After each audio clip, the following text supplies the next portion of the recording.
That's So, good. guys, welcome to the TrueQC podcast. We have Jim, who's the CIO of ITWC, and then we have Aaron on this podcast, who's the VP of Demand Generation at Ping Identity. And we are going to talk about various aspects of demand generation today on this call. Um, Aaron, where are you based out of? I'm in Denver, Colorado. Nice. And Jim? I'm in beautiful Minden Hills, Ontario. And you're going to say, Awesome. where is Minden Hills? Well, you go to nowhere and turn right, and I'm there. It's a Awesome. beautiful lake to my right and a great day outside. So there you go. Great. That's amazing. That's amazing. So why don't we start with the first question that's directed towards Jim, and Jim can tell us a little more about his company and the marketing challenges they have today. Samoa? Okay. Yeah. We're actually, we started out life as a publisher. We moved to become a digital marketing platform is really where we are in there. So our challenges are I guess, the same challenge that everybody faces: engaging people in a crowded digital world. And that's where we both bring skill and we have our own challenges as well in competing for a share of mind in a world where there's just so much happening, so much information happening out there. That's where we are. What about yourself, Aaron? Yeah, I work for Ping Identity. We do single sign-on and multi-factor authentication and all the guts behind that. We do it for companies who are trying to make a good working experience for their employees. They are also trying to create good experiences for their customers when they're using their apps and their websites, that sort of thing. So that's what we do. And as far as challenges go in marketing, it's much like Jim said, trying to stand out, trying to catch people's attention, and particularly in the right accounts. We're pretty fortunate to have built a pretty good engine with good lead flow, good inbound lead flow, but a lot of times it's not the specific kind of surgical targets that we were really hoping for. So that's one of our challenges right now. Okay. And what are the steps that you guys are using today in order to solve those challenges? Jim? You want to go first, Aaron, or we realize it's a digital connection, and that's and I think that's, everybody talks about content, but we're really talking about digital content, and for the most part, as being one of the primary ways of reaching out and reaching people. And so our job is to win three wars. You win the search war, you first get found. The second, you win the selection war. People actually say, oh, I'm interested, I'm going to take a look at that. And then you win the engagement war. And that's, can I hold your attention? Can I keep you engaged for the length of time it takes to really build that relationship? Aaron, I think you probably have probably similar type of encounter with people. The first thing we're trying to do is reorient our brains in demand generation around really generating demand, not just capturing demand. So as I mentioned, we actually have a lot of lead flow. We have a lot of activity on our website. People are interested in our space, so that's fortunate. And so our priority for some time in building our engine was demand capture. They're out there. Let's make sure they find us. Let's make sure we're intersecting them where they are. Now we're trying to, and maybe this was backwards, but now we're really trying to focus on demand creation. Are we awakening a desire and an interest that may not have been there, or maybe it was kind of latent, but this strengthens it? So we've really focused on creative, on emotional kind of storytelling, on humor, really trying to get out of the B2B features, like the feature list with all the check boxes. We still have all that stuff, but that's really good for people who kind of know they need a thing and you want to convince them that you're the one they should buy it from. What we're trying to accomplish now is awaken in people that they need the thing in the first place. And so that's what we've focused on. I mean, it's really like good foundational marketing. Is there a story here? It's interesting though. You have to know where you meet them in their journey. I mean, we all talk about the buyer's journey, but the question is, where do I meet you in the buyer's journey? Are are you even aware that you have a problem? Or are you aware you've got a problem, but you're not quite sure what to do with it? And then you've got something, and there's a solution out there, but are you now in the selection process? And I think what I'm hearing you say, Aaron, is you're trying to pull back in that experience to the earlier parts of that to say, hey, I want to introduce you to the problem, which is a great idea. I mean, we do a lot of studies on. I probably spend more of my time studying than anything some days. But the longer you're with them in that journey, people tend to buy from people who educate them. That's our publisher story. But the longer you can stay with them in that journey, the more likely they are to select you at the end of the process as well. Yeah. And I think it's, as we talk about it, it almost sounds obvious, right? It almost sounds like marketing 101. And yet when you look at demand gen departments, maybe not just demand, but marketing departments, and my own, including my own, almost the majority of it is focused on just demand capture, right? It's to get them to fill out the form. And there is a role for that. It's very important. And the other side of it, the creative, the awareness, a lot of that's harder to track into pipeline and into Romy. And so sometimes we abandon it, or we kind of deprioritize it. But I think there's a lot of value in it. It's really at the foundation of what we're really trying to do. It's first principles. And if you ignore it, then you're kind of at the mercy of the demand that's been created by other people out there. And then you're just trying to slipstream your way in. And we don't think that's sufficient, to maintain the kind of growth that we want to achieve. We tend to do the things we know how to do. We know how to capture names, and I'm a big critic of this to some extent, because a lead is not a pulse and a position. A lead is a person, and a person who has different, has needs, wants, and wants to give you your trust. So yeah, I think it is marketing 101, but it's, maybe we need to go back to the class again in many cases. And I'm glad to talk to you about this, because I think we need to. The idea of, these are people, a brand is a promise of helping you achieve something. And that's where we want to meet you. The minute I turn you into a thing, so you're a lead, you're a form, or anything like that, I change the whole dynamic. And people know that, by the way, they can spot it. So Aaron was saying that there's a lot of leads coming in, but people wanting to fill the form, or does that have something to do with the alignment of sales and marketing? It depends on the company and the culture, right? I would say there are a lot of companies, and I talk to my colleagues, my peers in other companies, and there are some places where the relationship between sales and marketing is very adversarial. It can be downright nasty. And I think it's because of these logical kind of least common denominators that people fall down upon as they have a point of tension. They just start ratcheting down to these least common things, which are just as simple as, these are bad leads, or you didn't follow up on the leads. You can't close, right? I generated the pipe and you can't win it.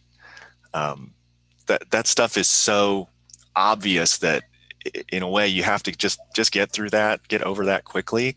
And then actually you do get hand in hand, right? And do a little bit of investigation to figure out what's going on. At my company, we certainly have our healthy, I call it healthy tensions. And that's not just sales and marketing. That's sales and product management. That's marketing and product management. That's everybody. But our culture, I'd say, is about as good as I've ever seen it. One of the things that's helped is that our data, like our measurement infrastructure, is extremely transparent. And we share the same language for how we measure the business. So there's not a lot of these little kind of triggers that cause a lot of other companies problems, where marketing says things are good, sales says things are bad, but they're pulling two different sets of numbers. You know what I mean? Like to marketing, it does look good, and to sales, it does look bad. We don't really have that issue because we pull the same numbers. One of the things I did as far as one of my contributions to the infrastructure was I brought in finance as kind of a neutral third party. And we taught them how to do our math, but have them do the formal, like, weekly reporting, not just quarterly and annual, but weekly basis reporting. We can certainly pull all our own reports, but when it comes to the source of truth, like, what's the official, here's how much pipe we generated last week, here's what the sizes of those deals were, that sort of thing, it comes from finance, and we all see the same numbers, and it just completely removes a lot of that unnecessary tension about, is somebody kind of trying to pull the wool over my eyes. So that's one thing we did that helped a lot. I mean, just a transparent, open data infrastructure gets you way beyond a lot of the petty things that some other companies deal with. And the second thing that we did that I think helped a lot was an account-based marketing program. And we were careful to stop calling it account-based marketing. We just called it account-based, sales and marketing. And we went hardcore, like really, really drove deep to a one-to-one program and scaled down, right? We couldn't afford to do it for thousands of accounts. But we really scaled down to one-to-one account-based sales and marketing. And it drove a level of orchestration that we had never had to achieve before, in the regular engine where we've got thousands of leads coming through and conversion rates and all that. Now we're just talking about a handful of accounts that we've jointly cherry picked, and we invited sales into the marketing production process, to review campaign concepts and creative and designs and say, well, can we change her shirt to purple, and all those kind of fun things the sales team hadn't really experienced before, but you developed this sense of ownership. And then marketing was also participating in selecting the accounts. At a lot of companies, the accounts are really kind of selected by sales or just by kind of your executive, like your C-suite. And marketing felt an ownership there. Like, we pick these accounts, we pick these people. And kind of like Jim mentioned earlier, we're talking about the people now, because there are few enough accounts that we don't have to use these abstractions like lead volume and conversion rate and that kind of stuff. You don't need the kind of serious decisions waterfall and AQL and MQL, because who needs that stuff? That's really, for a scaled engine. But when you're talking about a handful of precious accounts, you can talk about, did we get a meeting with Linda? Did we get a meeting with George? And we're literally pulling their headshots off of LinkedIn. And when we show a dashboard, like, here are the results from last week, we see their faces. That's created a real strong, I think, partnership, and removed a lot of the, what I would call just the unfortunate toxicity in some places between sales and marketing.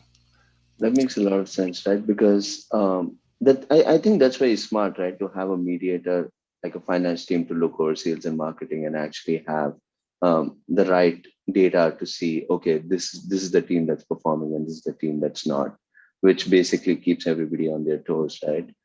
And it's a very smart idea to have these very interactive sessions, right, which keeps people lively. So how is Can I jump in, Danny? Because Sure, if I'm hearing you say this, Aaron, and I'm fascinated by this, this is more than that. You've done something marvelous. If you've agreed on the definition of what you're doing, and so many companies don't take the time to do that. I spent a lot of my early career as a consultant, and I can't count the number of times I'd have two people who were fighting about something, sitting at a whiteboard, and you'd spend your time getting them to just measure it the same way, measure success the same way, measure the problem, measure what they're talking about the same way, and get them to count on the data that you're bringing in there. And they'll look at each other and go, that's what it was? That's what all you wanted? When you see that light go on in people's eyes. So this is I think you're doing something really, really, really strong there with having a measurement and having that be, I hate the word transparent. I'm sorry. It's just been so overused, but it is true when it's open to everyone and we all call it the same thing. Be amazed at how many problems go away in a corporate setting. Yeah. You can actually talk about the decisions you're trying to make, instead of bickering about the data. I've heard it said that you can torture data enough to tell you anything you want it to tell. Yes. So we just have to torture it the same way. And by the way, bringing the finance team in is more than just them being a mediator, because it's not like we're arguing. It's a way of controlling for bias. Because if I manage the official numbers and I happen to be in the marketing department, I will insert my biases. Even unconsciously, I don't want to do it. I'm kind of a data guy and I try to check myself, but I'm a human being and I want marketing to look good. And there will be something in there that I can convince myself this is the right way, that this card should fall and it's in my favor. Having a third party involved kind of takes that out of it, right? It's just, what's the truth? What's an more objective kind of third party? Because they're not more aligned to me than the sales team. We're all kind of equal partners there. What do you think, Jim, is your biggest success story while doing ITWC today? I think our biggest success story so far has been finding different ways to speak to people. And I think this is, although we're a publisher and we do a lot of things in a lot of different areas, one of them was understanding people will find us in different ways in different times. So when I consider an audience member, I consider them as somebody who listens to things. I consider them as people who encounter us on their laptop, on their mobile device. I got to meet them where they are, and I have to provide them with a seamless encounter through that. And so that's a big part of what we do. Like one of our podcasts celebrate 2 million downloads. 2 million downloads from a podcast in there, but that's something we would never have encountered if we hadn't thought about that and a different way to reach people. So I'm constantly looking at ways to reach people with a message that is aimed at them in the context of where they're receiving it. And that's been, I think, one of the big wins. Second for us has been analytics, and that is finally cracking the idea of creating digital personas, being able to read. So we spend a lot of time trying to read digital signals from people and figure out what they're doing, and it's not for the faint of heart. There's a lot of talk about that, but there's a lot of sleeves rolled up, hard work, looking for moderately strong signals from people about what their intentions are. And we spend a lot of time on that. But those have been our two big successes. But again, as Aaron said, this is sleeves rolled up, big investment. You've got to put the time into it. Right. That makes a lot of sense. Aaron, what about you? Yeah, that's a hard question. Several things. I think the first one is what I described earlier, just developing a shared language around measurement and analytics that allowed us to kind of bypass the silliness that often bogs a company down. So we actually make a lot of decisions together, and we make them fairly quickly. So I'm very proud of that. I didn't do it just by myself, obviously. I mean, I have great partners within the company, and we made that a mission and made it happen. I think doing one-to-one ABM was a big win for us. We've seen huge response, from our target accounts, and we're actually getting the meetings in pipeline within the right accounts. And it's one of the rare occasions just in my career as a marketer where I was able to get the resourcing, allocated to something like this to do it right, which is something we're really proud of. And probably the last thing I'd say is a huge success for us that we're proud of is I don't have a 2 million view podcast, but we do have a 2 million view video on our YouTube channel, which in B2B is just pretty uncommon. When you look at B2B, YouTube channels, you see 500 views, maybe 2,000 views. Most of them are employees. We're very proud of that, and it's really just because of kind of fundamental content level marketing. We told a story, we tried to bring emotion, we used a celebrity, we told jokes, but all of it was very thoughtful and tied back to our reason for being as a company. So very, very happy to see that. Wow. So we have two people. Go ahead, Jim. Well, we say that is rare for a B2B video. That is something to celebrate in there. But again, I think, and if we had the magic formula, I'm sure if we had the magic formula, we could actually put that together to get those every time, those wins every time. Other than a lot of hard work, I think we both just cash it in and sell the formula. But it's so when you get it right, you can't plan to get it right all the time like that. And Aaron, what mistakes do you think people make today, which are basic in marketing, and how is Ping Identity overcoming those mistakes? The biggest mistake is strategy, in my opinion. I think it is so easy to execute now with digital tools and your agencies, and you have this kind of rinse and repeat with certain partners. You've got your MSAs in place, and it's easy to buy a program. And so often the strategy is missing. So what does my market actually look like? And are these segments really distinct, or did I just copy, did I just take the convenient choice based on their annual revenue or something? Within these segments, who do I really want to target for reasons? right? Is it intent-based? Is it fit-based? Is it just gut-based or whatever? But am I actually making a decision? Or am I saying, well, this is my target, but of course we're going to pay attention to these guys too. You can't ignore them. Like that is the responsibility of leaders in the business to make that decision, to literally sacrifice, so targeting comes with anti-targeting.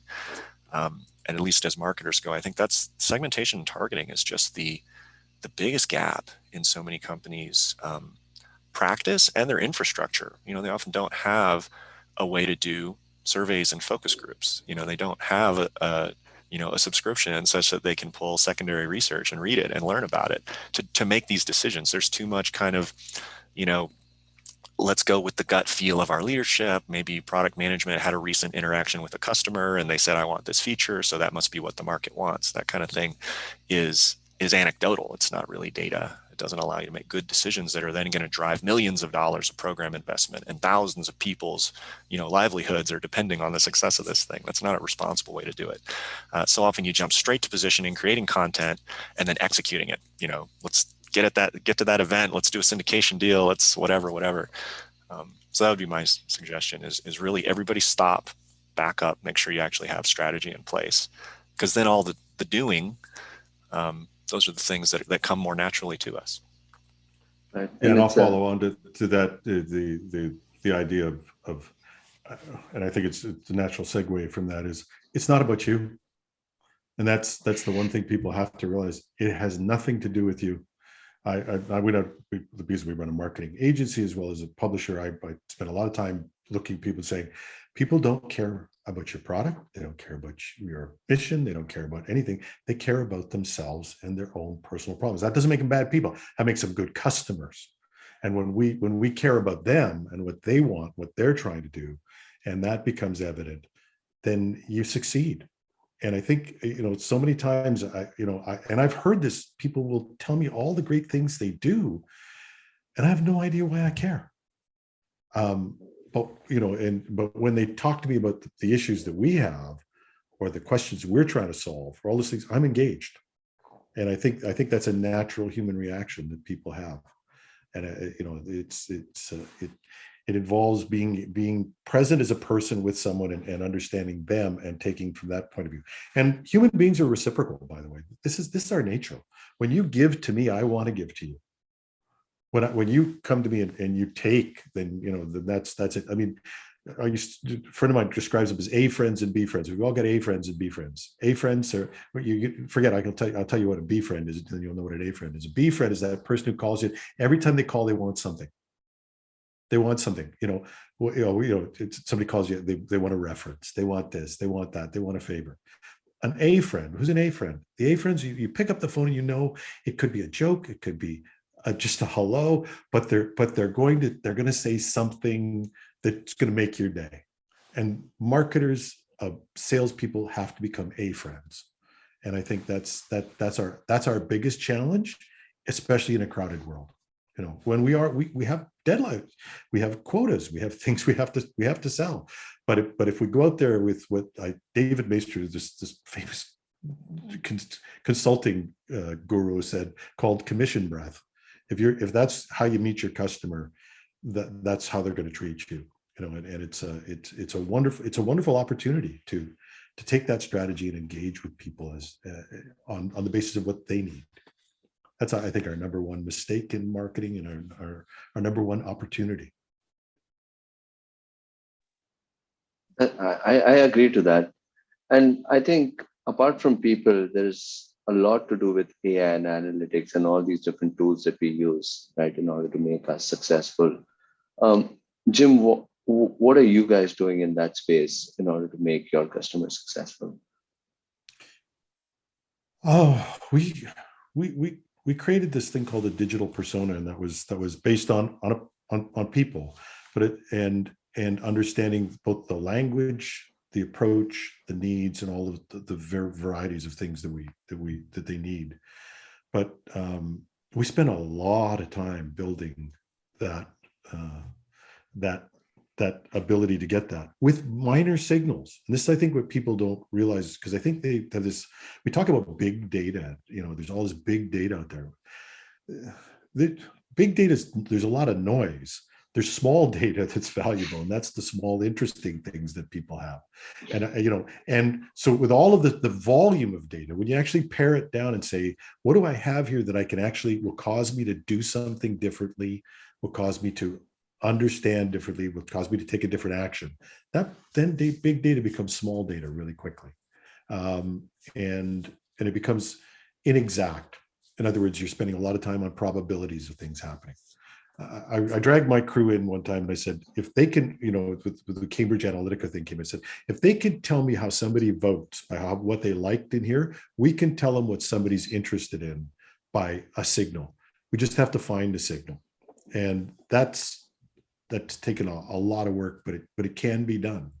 And thank heaven it can be done, but because we invested a lot of time in it. But that's what I think. It's like an account-based stuff you're talking here. You have to know you're going to be right, and you have to pursue that. And you have to do that in a way that you're going to pursue it, because you're going to find the answer if you keep looking hard enough for it. Makes sense. Aaron, you want to take a shot at it? Yeah. Well, I think a big breakthrough for us with data was, or at least for me, psychologically, was to take a step back from in just my expectations of what data was supposed to tell us. When the data is imperfect, or when there are sources of bias in how the data was captured or sampled, there's a certain level of precision that it's just not going to tell you, but it may be enough precision to allow you to make a business decision. So letting go, of the need for it to be perfect, to get, let's say it takes 80% of the way to be able to make the business decision. Letting go of the remaining 20% that just wasn't necessary was really important for us to be able to answer more questions and actually have people make decisions. I mean, that's really what it was about. It wasn't about creating just these masterpieces of data analysis, and we do use some sophisticated, methods. But it's always really just to drive a conclusion or a decision. We used to measure every manner of data point we could measure, but 50% of them didn't actually lead to a particular conclusion or decision. So we just stopped measuring it. Just stop, right? It was just taking up too much space on the sheet of paper. So that's kind of the psychological orientation. It's just kind of having appreciation for the limitations of data, and really holding it accountable to being able to drive a decision. So one of the ways that we've put that into practice is we less often now we expect the data to explain what's happening. A lot of times the question that's asked, colloquially, is just what's going on, what's happening. And oftentimes the data doesn't tell you what's happening. It tells you that something is happening or not, right? That's what it tells me. It tells me that something's happening, something has changed. And I can look through the data and slice it 1,000 ways and see, here's where it appears to have changed. Now we should investigate that, right? I have a hypothesis of the various ways that something in our business that doesn't have a number attached to it could have caused that change. Let's go investigate that. And let's actually talk to human beings, right? Actually, my sales leader once gave me good advice. He said, Ballew, you've got a lot of data. I want to know the story behind the data. And he was right. There is a story behind the data when the data fails to tell you the full story. And usually it can't, right? I mean, a lot of this stuff some of it's very carefully curated data, but a lot of it's manually entered in Salesforce, so you can't treat it like this gospel. So that's been very useful for us. So like everybody, we plot time series data, and like everybody, we put a trend line on there. One of the small things we do that's different is we don't use the linear trend line. We use a polynomial trend line that's allowed to curve, because we want to see when something's changed. We don't just want to see what the trend was from the beginning to the end. We want to see that it was going this way and then it turned. And if it's turned enough that it'll pull the trend line down, then we go, something's changed. We should go see what happened. Now you're actually running a business. Now you're actually making decisions. You're actually trying to understand what's happening on the ground with human beings. You're not just kind of reporting charts that nobody looks at every week. Right.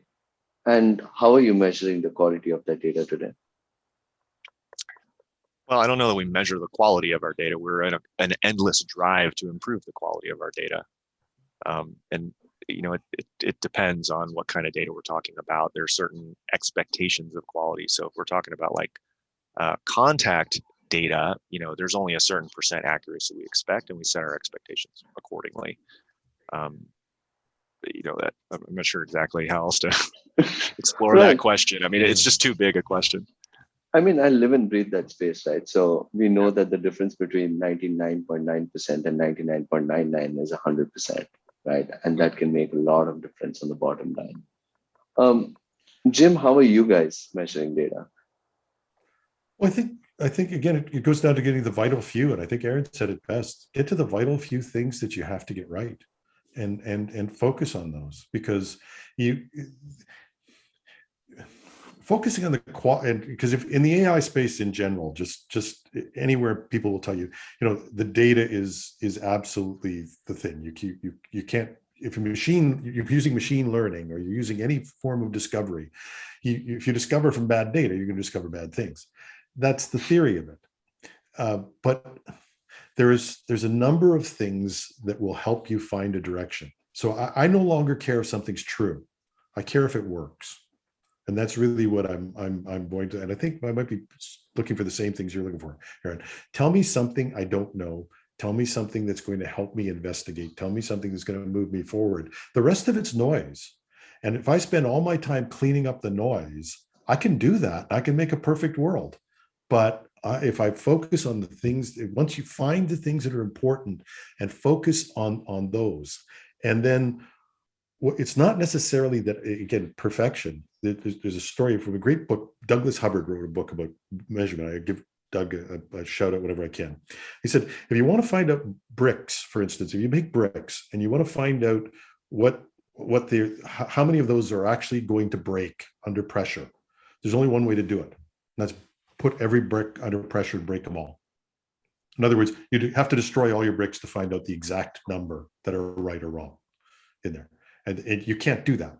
So you can't do everything. So you have to come back to a theory and say, well, is this going to work? And that's really what we spend our time doing. Find the stuff that's essential, sample, make sure that you've got there, and ask yourself, am I getting the result that I want? Can I prove it? I'm a big one to say, if you can replicate it. So for instance, we do a lot of search work, and I'm saying there, if you can move me from the third page of Google to the first page of Google with something, then it works. I don't care about the rest of it. It may be a minor thing, and often it is. Often I think the things that will move us forward are not as big as we think they are. And those are the things to pursue, and then zealously pursue those. That makes sense? It does. Yeah. So what's that one thing that keeps you up at night, Jim? Security. The same stuff that these guys fix. Like identity, security. That's nothing else keeps you up at night. That's a whole another part of my. The rest of it is solvable in there. The people who are out to attack you are probably the thing that keeps me up at night. And I used to say this when people would say, because being a CIO, everybody asks you that question, what keeps you up at night? And I'd say nothing. Maybe if I eat something bad before I go to sleep. But the reality is, I have to say now, I don't have an alarm clock anymore. I wake up in the middle of the night screaming. And compared with security, analytics is a dream. At least numbers behave, people don't. Right. And Aaron, while you're putting people like Jim to sleep, what keeps you up at night? That hurt. I think he wants to consider himself as putting me to sleep. Allowing me to sleep might be better. Cut deep. I'm always interested, just as a marketer, not even as an analytical marketer, but just as a marketer, what the next innovation is. There's, there are always new channels popping up, new techniques popping up that a year from now, everyone's on it and it becomes best practice. And they'll even have certification classes on it. And at the point where it becomes best practice and you can put it on your resume, it's no longer really a differentiator. But in that first year or the first 2 years where it was still sort of bubbling up, I love finding those things. I love finding examples of those and trying it and experimenting and being ahead of it, because I know a year or two from now, the kind of incremental advantage is going to start to dwindle because everyone else is going to get on it. And by the way, I'm going to recommend it to all my friends too, right? I mean, I do that all the time. I say, you should check out this company. So that's what's kind of keeping me. It doesn't keep me up at night because I'm worried about it. I'm just kind of excited about it. That's the thing that we love to discover and get into market with. Yeah, I think it's the big lesson I'm always telling people is you have to be playing and experimenting now. And this doesn't keep. I'm the same as you. It doesn't keep me up at night. This is exciting. Is that when our big part of our business events and when digital events went, like when in-person events went almost overnight, we were 2 weeks away from a major event. And the only thing that saved us was we'd been playing around with digital events in the background, thinking this is going somewhere. This is exciting. This is interesting. We should be able to do this. We should be able to do this better. And my team could roll it. We rolled into a national event in 2 weeks, and everything went. And we used that space to actually introduce new events into crowded calendars. But that was because people had the time to play, to have interest, to find these things out and test them out, try them out early. I'm not worried about the competitor that I'm going to meet that's going to give me a big whack in the face. I'm worried about the one I don't see today. And that comes from having that sort of curiosity to be able to say, this is interesting. Where could this go? And we don't do enough of that in business. Sometimes we just don't do enough of that, and we pay for it. Right. I think we're reaching on the top of the clock, right? So I just wanted to get each one of yours 3 biggest takeaway from this podcast. Who'd like to go first? Did you say our 3 biggest? Yeah. Or just our biggest? Yeah. Just 3 takeaways. All right. Okay. I should have been taking notes. Yeah. I'm going to steal some ideas from Aaron, because I think that's what I took away from this. You don't take your own ideas away; you take new ideas away, and that's why it's great to have a conversation like this. I think that the things that you're doing, Aaron, focusing on measurement. If I've got those right, and correct me if I don't, but focusing on measurement, making sure we all agree on measurement of what we're doing and what success is. I love the idea of bringing somebody in who's perceived as independent. But just, and taking that and saying, if this data is going to hold up, it'll hold up when you measure it the same as it will hold up when I measure it in there. And I think the one that we both agree on is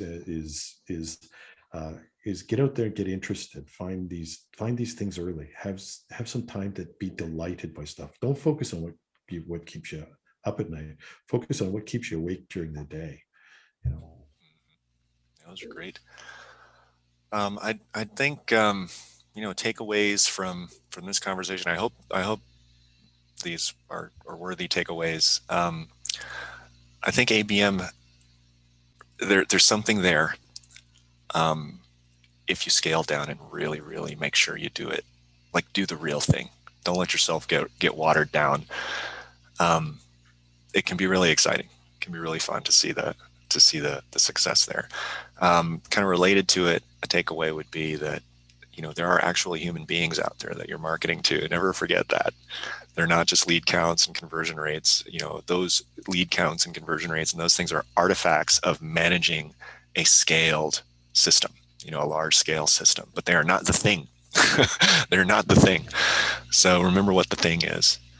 And lastly, I'm still kind of thinking about your question about data quality. It's such a big question. But a word that Jim mentioned was noise, that there's noise in the data. And, I think you can be on a never ending, pilgrimage to remove noise from the data, but it never ends. So you have to be able to account for noise based on the way that particular data point was captured and what you think it's supposed to represent. You have to build in a certain expectation for noise. You can do that sort of qualitatively in your mind and just downweight or upweight the things that have less or more noise, but you can also do it technically, like you can do it quantitatively. And so if you can bring in people who have a little bit of a statistical background, or if you have software that'll establish these kind of benchmarks for you, I think that's really important to, for example, doing AA testing. Marketers often think of A/B testing. You create these 2 different cases and you see which one performed better than the other. I advise you to do an AA test and see what your natural noise variation is. And then the criteria for your A/B testing should at least exceed that. not to put too technical a point on it, but learn what your noise benchmark is, and then you'll have much more confidence. You'll also know when not to be too confident in a certain result. Right. Those are great takeaway, guys. Thank you for joining the TrueQC podcast and sharing your insights with us. It was really a pleasure speaking to you guys.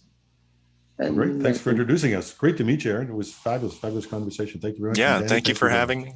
Yeah, thank you. It's nice to meet you, Jim. We'll see you again, I'm sure. Look forward to it. Awesome. Great. Thank you, guys.